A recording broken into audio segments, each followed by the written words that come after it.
Thank you so much, Meg, and welcome, Stephanie. My name is Bridget Finkelday. I am the summit coordinator here at Power to Fly. And as I was planning this event, I had said to my husband, who is in the United States Army, I'm looking for somebody who can just really contribute to this event. Like, do you know anybody? Do you have any colleagues? And he immediately said, Stephanie, who is in my unit, is just the perfect person. And I said, okay, connect me with her, please. So Stephanie, we are so excited to have you here. And, just to get started, can you tell us a little bit about Overcomer's ABA services, and just kind of the overarching theme of what it's all about?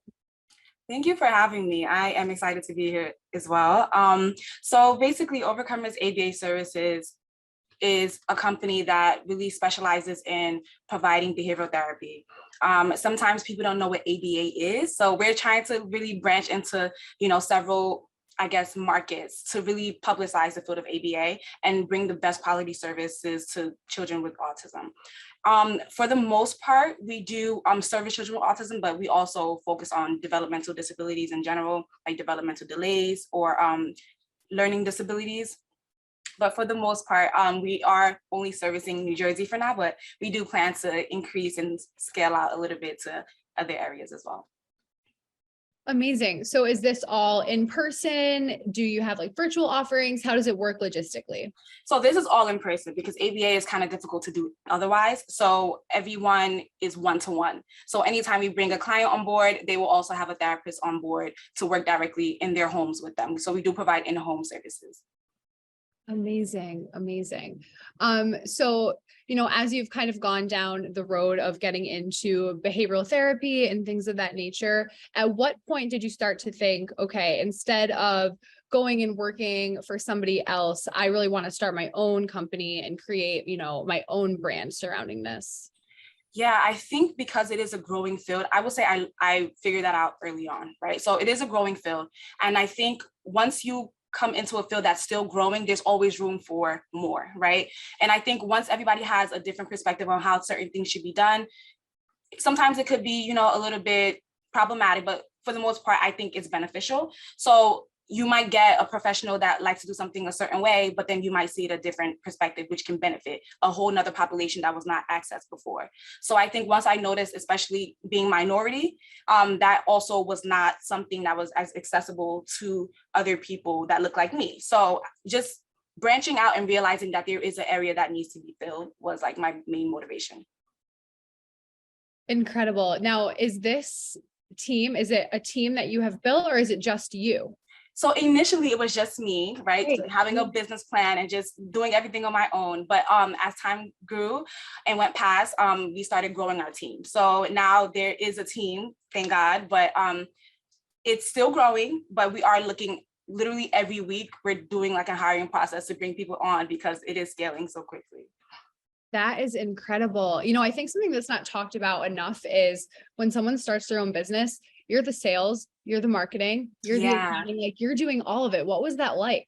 Stressful. And I think people don't talk about it enough, right? Because even before I started, and I always tell people, if I knew how hard it would have been, I thank God I didn't know, because I probably wouldn't have done it. It's difficult, right? And I think people don't talk about that enough. We glorify like the entrepreneur lifestyle, but you don't see the beginning from literally dirt and scratch. For a couple months, I didn't even get paid. And still, like, I don't even pay myself yet, So it is a climbing journey, but at the same time, I think it's very rewarding.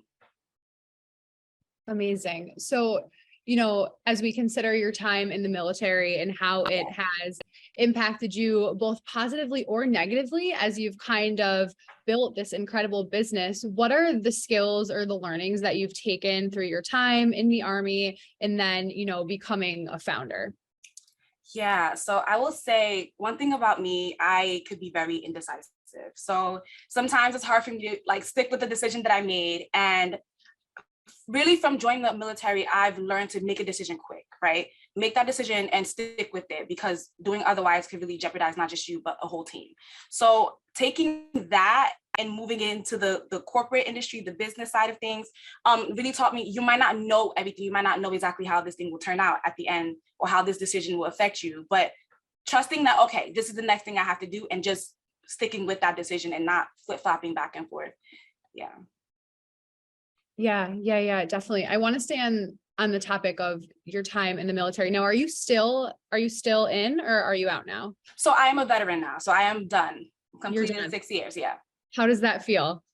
Amazing. And I do think that everyone goes through that stage where it's like, oh, should I go back in? You know, you miss your military family, you miss everybody that you met. Because honestly, I will say being in the military, that's the easiest and best way to meet people that are literally on the same path as you. You're genuine. It's so easy to be vulnerable with these people because you're with them all the time. So having that family aspect of it and then just cutting it off and leaving was very difficult. So sometimes we think, okay, should I have to go back? But you know, just making sure that like you make the best decision for you. Yeah. Definitely. Now, when you say that you've had to make like decisions quickly, and obviously I don't want to jeopardize any important info, you know, as it pertains to like OPSEC and things, but were you ever placed in situations where you were like, okay, I need to make a decision quick and fast, and I need to do it for, you know, the greater good of everybody around me? And then have you had to then utilize that in your business as well? Yeah. So, okay, it's funny. This is a story that I really don't tell, but early on in my military career, I actually almost shot my foot, right? And this was something because I was very timid, like always worrying about if I'm doing something right or if everything is perfect. So I was very timid and I was under a lot of pressure. And my weapon had gotten jammed. And while I'm trying to, you know, reload and perform everything I need to do to fix it, I literally shot at the ground and my foot was literally 2 inches away from that weapon.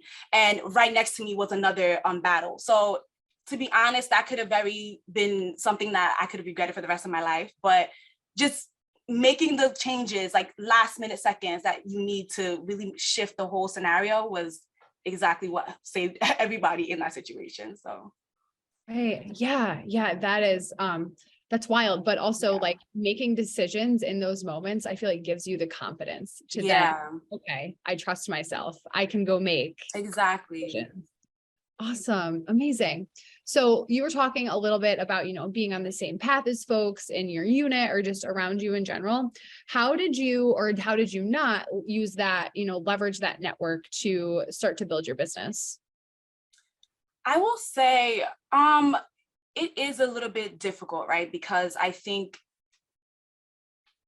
the military, I think for certain areas like medical or like engineering, those things are really prioritized in the military. But then when it starts to get into other areas of like the health industry, it's not as noticed. So I think just asking around, like I remember one of my commanders at that time, he was very supportive, helped me get letters of recommendation and everything that I needed to get into, you know, my master's program and finished out school. So utilizing everybody in command that I had at that time was very helpful to get me to where I am now. But even moving on to the civilian side, I take all of that with, like, I still communicate with most of the people that I initially started with. So, yeah. Yeah. That's incredible. We do have a question that came in from the audience. Yes. What skill did you pick up in the military that you feel has made a big difference, or perhaps maybe the biggest difference in your business success? Confidence. Confidence is the biggest one. I think, especially being young in business, I think sometimes I can show up and like be like, oh, okay, like because I'm the youngest one in the room, let me just be quiet and let me just sit here and not say what I need to say.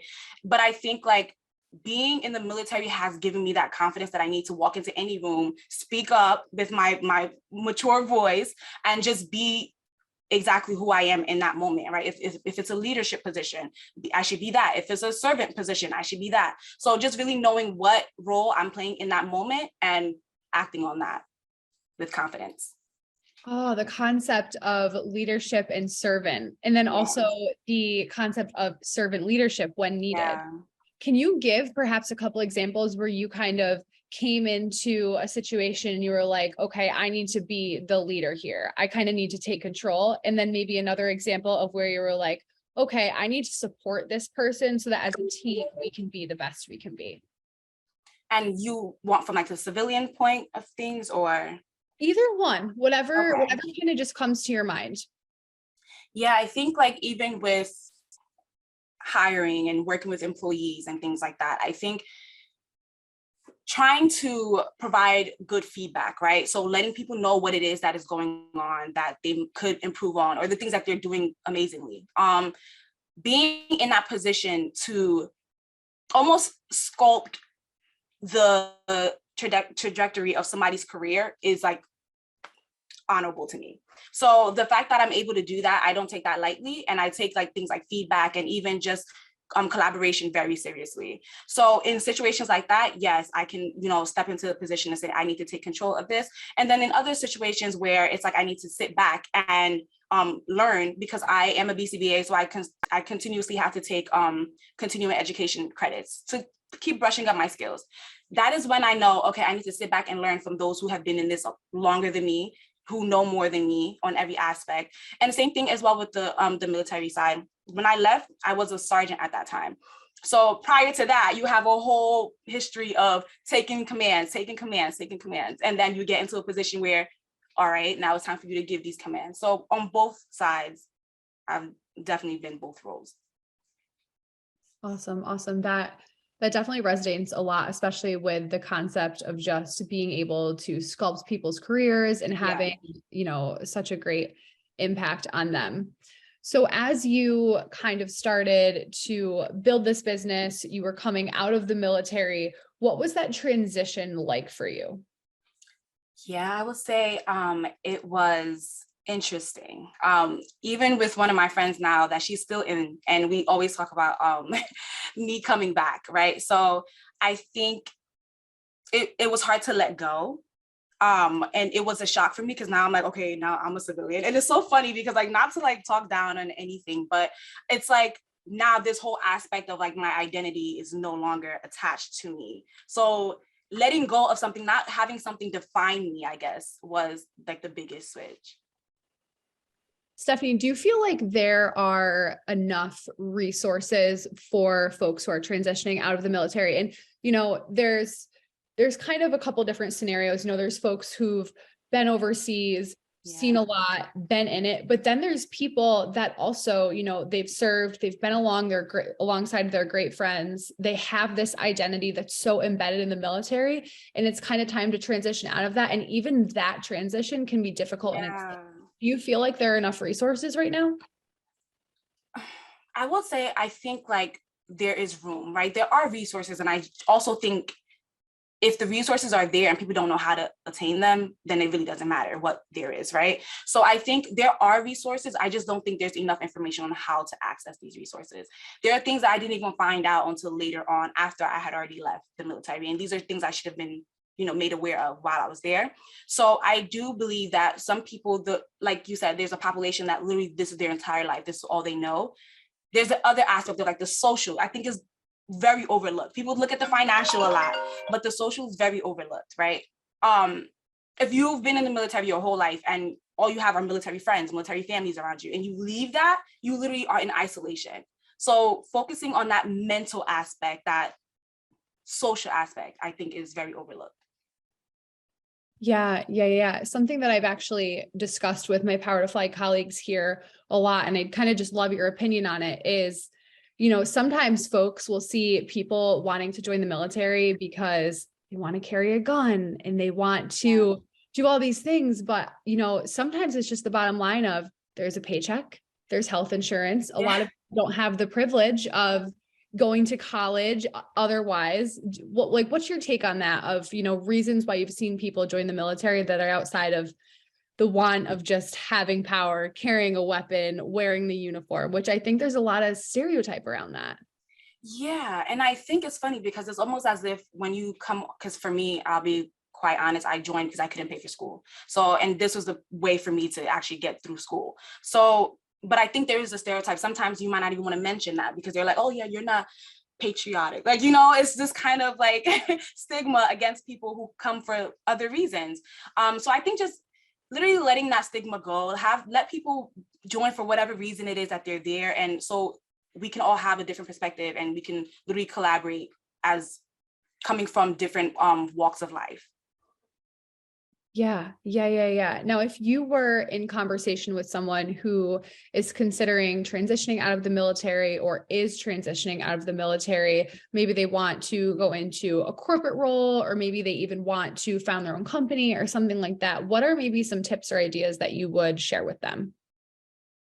I will say, do the groundwork first. Do the groundwork. I think the groundwork is so important. Yes, we know exactly where it is that we're trying to go, but literally laying low and getting that study time in, that studentship time in, to really learn what you need to learn to carry into that next level. And then the next thing would be actually start. We talk a lot about starting. We can have things in our journals and what we want to do, but taking that first step to actually start is the most important, because then no one really, for me, I could easily get anxious about things. And every time I think about the bigger picture, I get anxious. I'm like, oh my gosh, like I can't even take what I'm even trying to accomplish right now. But when I look at the next step, it becomes easier. It becomes a lot smaller. And then I can accomplish it step by step that way. Right. Kind of just like that one, eat the elephant one bite at a time type. Exactly. Okay. I really like that. A question from the audience. Do you have a skill that you feel like you learn in the military that is a non-military skill? I know we already kind of talked about confidence, but is there anything else that you got from it that you didn't maybe think that you would learn in the military? I would say to socialize. And I'm sure because, I've been in the same unit with your husband. So a little bit about like how our unit structure is. Like we've met in person actually too. And I will say the majority of people there are like males. So sometimes I would feel like I didn't fit in. So it was very difficult for me to even socialize. And I think just that social aspect was definitely picked up from the military. I didn't expect to actually start, having these skills, but now I love being around people I didn't expect to meet. So Yeah, definitely. And with that concept of the social component, what is that like, leaving your unit and not being around them anymore? Because we're in the same boat as you, my husband is leaving the military in April, and we had all these guys at our wedding. Like they are yeah, so important to us and so close to us. So, the conversation always like, I'm really going to miss my friends. How is that? I think there's always the other side of, oh yeah, we're gonna keep up, but literally sometimes it is difficult, right? Because this thing that was bonding you guys this whole time is now gone. So I think not being disappointed when you thought you would keep up with someone and then later on it might not turn out that way, it's okay, because that was for a certain time in your life. So just not holding on to a moment, you see what I'm saying? Just being able to let go of something and move on. And then those that you actually genuinely will hold on to, that are meant to stay with you for life, will be there. Yeah. Now, when you're talking to people about the military life, the question that people always ask me is, well, where is he stationed? Do you have to move around a lot? And I'm like, oh, there's different things, like there's the National Guard, there's the reserves. How is that conversation with you when you are trying to educate someone? People always have the comment of like the weekend warrior comment, you're not military, but you and I know the time commitment is massive, the emotional commitment is massive, the communication is not always incredible because you're not there all the time, but you're still equally as invested. So how is that for you when you're navigating those conversations? I think they're so funny to me, because there's, even for you to come and do something, even if, let's just say the weekend warrior thing is like the actual statement, right? Even for you to come and do something on the weekend, that means you were preparing for the week, throughout the whole week, for you to come and do this thing on the weekend. So even down to fitness, something so simple, you can't just come one day and then think you're gonna, bench press 200 pounds. You've been working towards that for you to come and do that even on the weekend. So just educating people on how much work and time does go into this, even for the families that have to, go through this with the members, I think is very important as well. Yeah. Can you speak a little bit about, being a female in the military? When I was doing the marketing for this event, I was looking up like stock images, and all I saw was the straight white male, right? And all of the Yeah. images. And you and I both know that that's not the case at all when you actually get there on the ground. So can you kind of talk about one, being a female, but then also identifying as part of a marginalized community as well? Yeah, which is funny because not in my company, but in my actual platoon, I was the only female in my platoon. So that is something I resonate with a lot. And to go back down to it, when I left, I was the only Black female in my company. So it is something that I think needs more representation. And I also think it goes down to even high school, because, things like ROTC is really only marginalized to like a certain population as well. Like certain neighborhoods or certain urban communities won't have these things in their schools. So it's already marketed to a certain population, which then later down trickles down to the type of people are represented in the actual company as a whole. So I think even going down to the lowest level to where it starts from, that's where the awareness needs to start being brought to. Yeah. Do you feel like the military does a good job in your experience in supporting females, people of marginalized communities? And then also, where do you think that there could be a little bit of improvement? Yeah, I think, okay, which is funny because this is something that's silly, but even down to a bathroom, right? Even in my unit, we would get in arguments all the time about like, I get that there's 2 women in this unit, but this is still a female's bathroom, right?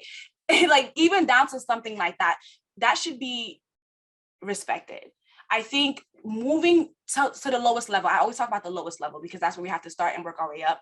The lowest level is where we need to pay attention to. And then from there, you can start introducing these other massive projects and interventions. But if we're not worried about like the lowest things that affect the everyday person, then there's no point of even introducing anything else. Like we talk about SHARP a lot. I don't know if you've heard about SHARP, but we talk about SHARP a lot. Of SHARP essays. Exactly. But for some reason, the thing still keeps happening. So at what point do we say, all right, this is not working. Let's move into focusing our minds on something else.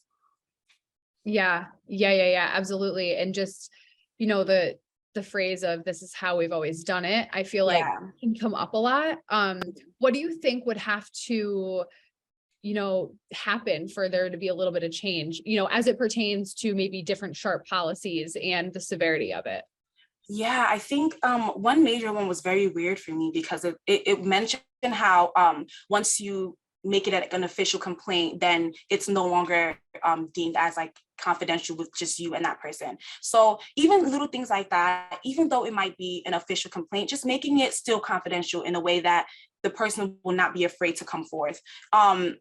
Just having certain things in place that are not just on paper, but the realistic person, looking at the individual in real life, not just something like a document on paper, and adjusting as necessary, right? Every situation, every case is not going to be the same. So if we can leave that room for adjustment, I think that would be important as well to move forward.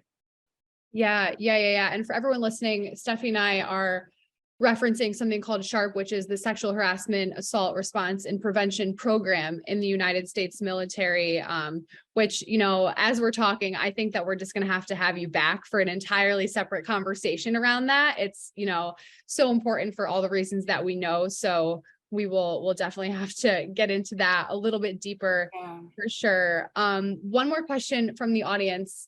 How do you showcase your transferable skills from your time in the military in your resume when, if you were to be applying for jobs in corporate America? Yes. So I really don't want to lean on it because there is some type of bias, right? Because of some people are against it. Maybe they may have traumatic experiences with people who were in the military, because as much as we recognize our service members, everyone's experience is not a positive one, just being honest. So I don't lean on it too much. I place it there to show like the skills that I've obtained from the military. But other than that, I try to just let everything else come forward for the purpose of whatever I'm applying for. You mentioned bias. Do you feel like folks lean on their military experience a little bit more than they perhaps should in certain situations? Then also, do you feel like that bias is, I don't want to use the term fair, But when I hear you say that, it almost like makes me sad because we talked about that identity piece a little bit. And I definitely do agree. Like there is a little bit of bias. And even I was in a conversation with someone recently and they even brought up politics and their assumption of perhaps how I would feel about politics because I'm a military spouse. And there does tend to be a little bit of bias there. Yeah. I think, so just so I'm answering this correctly, just restate your question. I was just kind of asking, like, do you feel like that bias is, I don't want to say unfair, but do you feel like that bias is kind of should be there? Do you think that it should be, you know, more so ignored when people are adding it to their resume or applying for jobs? Like, what are your thoughts on that? I think if it's you, then do it, right? For me, that was a personal decision I made because that's just for me. But if this is something that you want to present, and especially if it's going to help you in the position that you're going to, I know some people transition from the military side to the civilian side to become a police officer. So that's very beneficial for you to, you know, showcase that. But if it's not as beneficial, make the best decision for yourself, right? But on the other side of them having a bias, obviously there shouldn't be, but we live in a real world where there just is, right? So I think just taking what's best for you and doing just that, I think you'll be able to go far with just that. Yeah, absolutely. We're just about at time. Thank you so much for joining us. I really look forward to having folks be able to connect with you afterwards. Where can everybody find you? You know, give us all the information, website, social media. I mean, specifically with what you're bringing to the world, it's what everyone needs. So let us know. Where can we find you? So Instagram is Steph Taiwo, and the website for overcomers, if your child ever does need some ABA therapy, and if you see any developmental delays or concerns, you can reach us at overcomersaba.com. Click on the Enroll a Child tab, and then we can get you started from there. Pretty much that's it. Amazing. I have dropped it in the chat, so our team will send that right over to the platform for everybody watching live. Stephanie, thank you so much. This was such a pleasure, and I look forward to talking to you soon. Thank you so much for having me. It was my pleasure. Thank you. We'll talk to you soon. Bye. Bye.